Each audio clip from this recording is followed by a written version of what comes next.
కాబట్టి ప్రమాదము నుండి తప్పించాలి అంటే ఒక్క విష్ణు అనుగ్రహమే పనిచేస్తుంది. కాబట్టి ఇప్పుడు నిద్ర లేచినదాదిగా శౌచముతో ఉంటారని ఏమిటి నమ్మకం? ఎప్పుడూ శౌచంతో ఉంటామని నమ్మకం ఏమైనా ఉందా? ఉండదు. కాబట్టి విష్ణు సహస్రనామ స్తోత్రాన్ని చేసేటటువంటి వారు ఏ నియమం పట్టించుకోవడం కోసమో విష్ణు సహస్రనామ స్తోత్రాన్ని విడిచిపెట్టేయమని చెప్పలేదు. నేను స్నానం చేసి చదువుకుంటానండి అంటే వద్దు అని నేను అంటలేదు. కానీ ఏమండి, నాకు విష్ణు సహస్రం లేవగానే ఒక్కసారి క్షీరోధన్వత్ ప్రదేశే శుచిమణి విలసత్ సైకతే మౌక్తికానాం అనుకుంటూ మొహం కడుక్కోవాలనుంది అని మీరు అన్నారనుకోండి, అలా వద్దు అని నేను అనకూడదు. ఎందుకో తెలుసా? విష్ణునామం చెప్పేటప్పుడు ఏకవస్త్ర అయినటువంటి ద్రౌపది చెప్పింది. ద్రౌపదీదేవి మహాభారతంలో సభకి ఈడ్వబడ్డప్పుడు ఆవిడ రజస్వలాదోషంతో ఉంది, ఏకవస్త్రగా ఉంది ఆవిడ. ఆ సమయమునందు 10 మందిలోకి వచ్చే సందర్భం కాదు. అటువంటి ఆవిడ్ని జుట్టు పట్టి ఈడ్చుకొచ్చారు. ఈడ్చుకొచ్చి ఆమె వలువలు ఊడ్చేస్తున్నారు. ఆమె కట్టుకున్న బట్టలు ఆగేస్తున్నాడు దుశ్శాసనుడు. ఇప్పుడు ఆవిడ ప్రమాదకరమైన సందర్భంలో ఉంది. అసలు ఆవిడికి శౌచమన్న మాటే లేదు. ఎందుకంటే బ్రహ్మహత్యాపాతకంలో 4వ వంతు రజస్వలాదోషం. భాగవతం జరిగితే మీకు అర్థమవుతుంది అది ఎందుకు వచ్చిందో అలాగా. కాబట్టి రజస్వలాదోషం ఉన్నవారు అసలు దేనికి పనికిరారు, అసలు చూడడానికే పనికిరాదు. కాబట్టి అటువంటి రజస్వలాదోషంలో ఉన్న వ్యక్తికి రక్షణ ఎవరిప్పుడు? మరి ఇప్పుడు నేను ఏమీ చేయకూడదు అంటే మరి ఈశ్వరుడి యొక్క అనుగ్రహం ఎలా? ఆర్తితో ఎవరిని పిలవవలసి ఉంటుంది? ఆవిడ విష్ణువునే పిలిచింది. అప్పుడు ఆవిడ గోవిందా నీవే నన్ను రక్షించాలని ప్రార్థన చేసింది కృష్ణ భగవానుణ్ణి.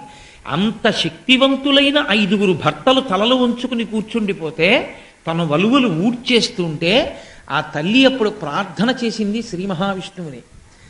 నీవు ఏకవస్త్రవయ్యుండి నా నామం చెప్తున్నావు, నువ్వు ఏకవస్త్రవయ్యుండి రజస్వలాదోషంతో నన్ను పిలుస్తున్నావు, ఇప్పుడు నన్ను పిలిస్తే అది అపచారం, నేను నన్ను రక్షించను అని అన్నాడా?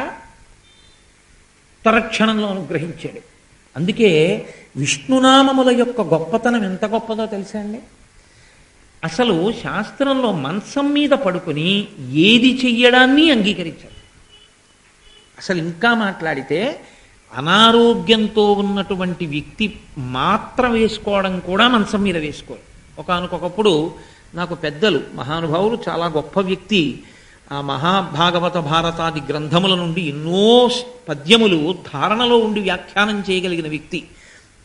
అటువంటి వారు జ్వరం వస్తే ఆ ఊళ్ళో ప్రవచనం చేయడానికి వచ్చి జ్వరం వచ్చింది ఆయనకి. వస్తే అయ్యో ఒక్కరు ఉంటే ఇబ్బంది అండి, వారి భార్య గారు కూడా లేరు, వారితో రాలేదు అప్పుడు ఆవిడ. పెద్దవారు ఒక్కరు ఉన్నారు, రాత్రి జ్వరం ఎక్కువైతే ఇబ్బంది పెడతారు, మా ఇంటికి వచ్చేసేయండి అని నేను మా ఇంటికి తీసుకెళ్ళాను. తీసుకెళ్ళి పడుకోబెట్టాను, ఏదో ఈ మాత్ర వేసుకు పడుకోండి అన్నాను. అంటే ఆయన వద్దన్నారు. ఉండండి ఒక్కసారి కోటేశ్వరరావు అని నేను తెల్లబోయాను. శాస్త్రాన్ని పాటించడం అంటే అది గొప్పతనం, ఆచారం అంటే. ఆయన బ్రాహ్మణ పృష్ఠం నేలని తాకకూడదండి, ఏదైనా ఒక చిన్న బట్ట అక్కడ పడేయండి అని చెప్పి ఆ బట్ట మీద కూర్చుని అప్పుడు మాత్ర నోట్లో వేసుకుని మంచినీళ్ళు పోసుకున్నారు. మంచం మీద కూర్చుని మాత్ర వేసుకోవడానికి కూడా ఆయన ఒప్పుకోలేదు. మంచం మీద అసలు ఏ కొత్త బట్టలు కానీ ఏవీ తీసుకెళ్ళి మంచం మీద పెట్టరు. దూష్యము. అసలు నేను ఇంకా నిక్కచ్చిగా మాట్లాడవలసి వస్తే మంచం మీద శరీర త్యాగం చేయడాన్ని శాస్త్రం అంగీకరించాలి. మంచం మీద చచ్చిపోవడానికి కూడా ఒప్పుకోలేదు. అందుకే వాడి ప్రాణం పోతోందంటే దింపేస్తారు మంచం నుంచి. అటువంటి మంచం మీద పడుకుని ఉండగా దుస్వప్నం వచ్చింది అనుకోండి, ఒక పీడకల వచ్చింది, ఉద్విగ్నులైపోయారు మీరు, ఏదో భయం వేసింది. అయ్య బాబోయ్ అని మీరు నిజంగా ఏదో జీవితంలో ఒక దురదృష్టకరమైన సంఘటన అనుభవించినంతటి బెంగకి లోనైపోయారు. ఇప్పుడు అటువంటి దుస్వప్నం వచ్చిన దోషం పోవాలి అంటే ప్రాయశ్చిత్త కర్మ అని ఉంటుంది, మరునాడు చెయ్యాలి. అది చేస్తే పోతుంది, ఆ దుస్వప్నం వచ్చిన దోషం విరిగిపోతుంది. అథవా నిద్రలేస్తూ గజేంద్ర మోక్షాన్ని అంతటినీ ఒకసారి గుర్తు చేసుకోవాలి.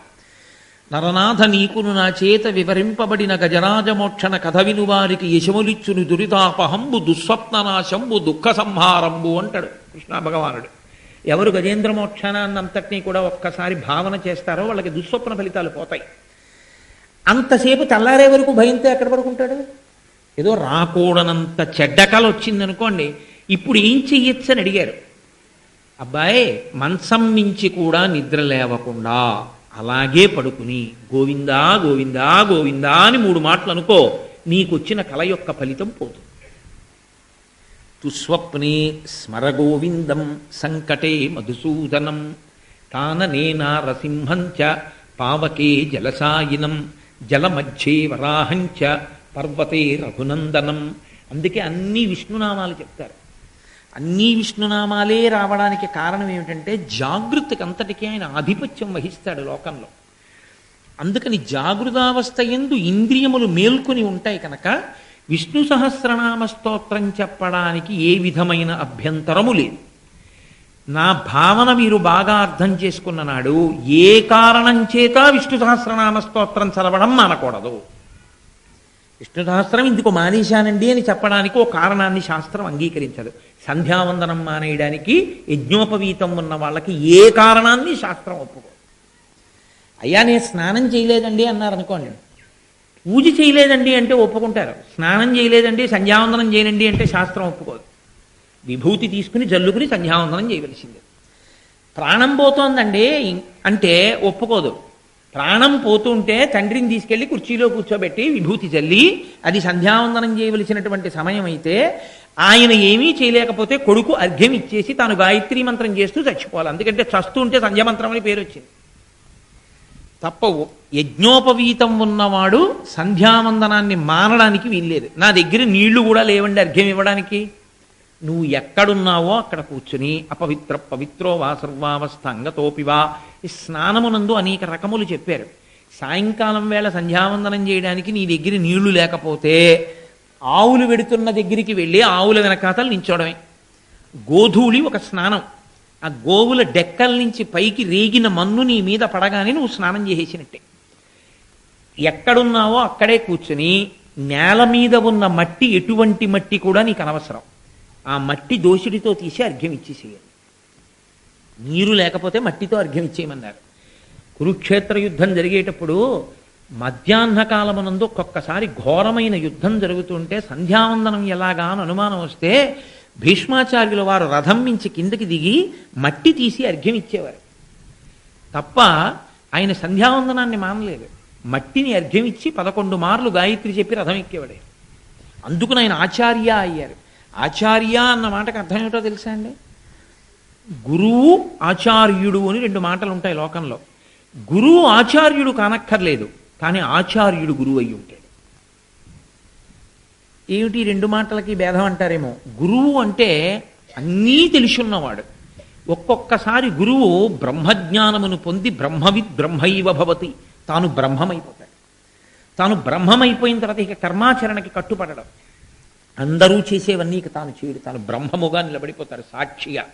ఒక రమణ మహర్షి అటువంటి వాళ్ళు, వాళ్ళని గురువులు అంటారు.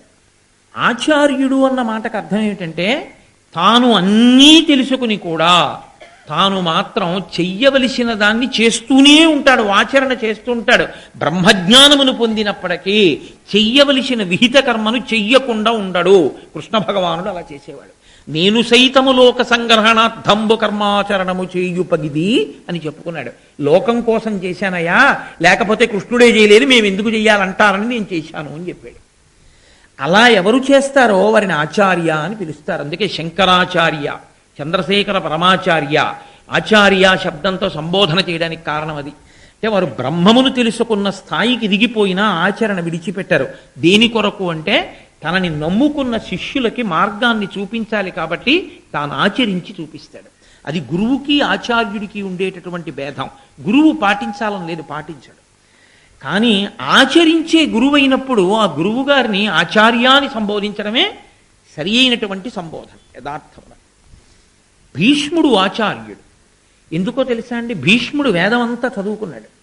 చదువుకుని మహానుభావుడు ఏ రకంగా వేదం చెప్పిందో ఆ రకంగా మాత్రమే ప్రవర్తించేవాడు తప్ప ఆయన వేరొక రకంగా ప్రవర్తించేవాడు కాదు.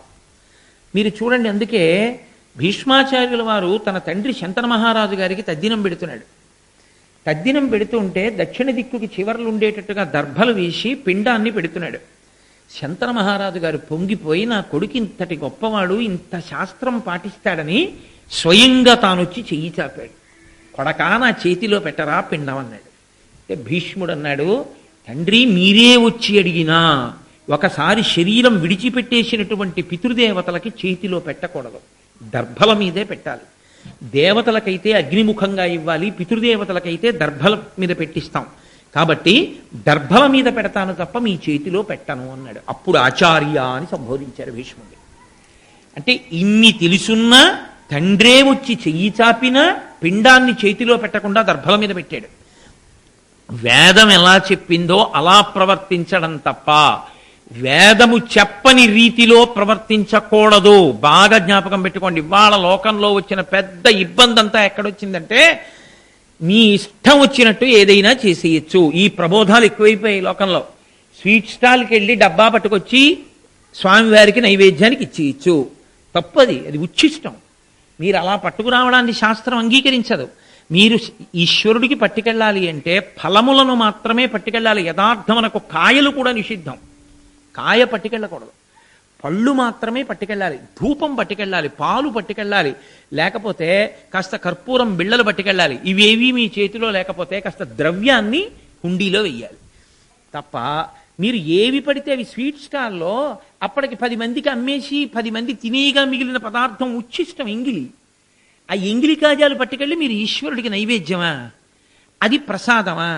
అది మళ్ళీ గుళ్ళోకి వచ్చిన వాళ్ళందరికీ అట్టపెట్టి ఎడంచేత్తో పట్టుకుని నువ్వు ప్రసాదం పంచిపెట్టడమా? ప్రసాదం ఇచ్చే అధికారం ఒక్క ఈశ్వరుడికే ఉంటుంది. ఈశ్వర శక్తిని అర్చకుడిలోకి ఆరోపణ చేస్తారు. అందుకే దేవాలయంలో అర్చకత్వం చేసేటటువంటి వ్యక్తి లోపల ఉన్న ఈశ్వరుడిలో 8వ వంతు అని చెప్తారు. చరమూర్తి కింద లెక్క. మీరు నేను అబద్ధం చెప్పాను అనుకుంటే మీరు ఆగమం చూడండి. మీరు శైవాగమం చూసినా వైష్ణవాగమాలు చూసినా ఇదే చెప్తారు. దేవాలయాన్ని 8 పెట్టి భాగిస్తారు. భాగించి 8 దేవాలయమే.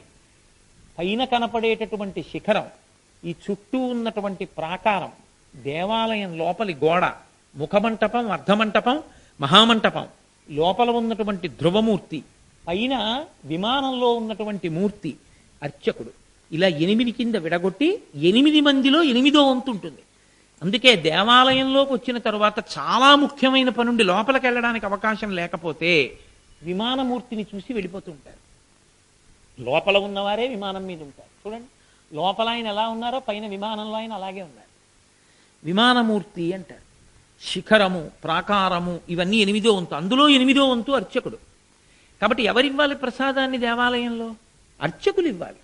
అంతేకాని మీరు పట్టుకెళ్ళి అట్టపెట్లు పట్టుకెళ్ళి మీరు ఏవో నైవేద్యాలు పెట్టించి మీరే నిలబడి ప్రసాదాలు ఇస్తే అందుకు ఆ దేవాలయ వ్యవస్థ ఏర్పడింది. ఏది ఎలా చెయ్యాలో అలా చెయ్యాలి తప్పించి మన ఇష్టం వచ్చినట్టు శాస్త్రాన్ని మన చేతిలోకి తీసుకునే ప్రయత్నం చేస్తే లేనిపోని ఇబ్బందులు వస్తాయి.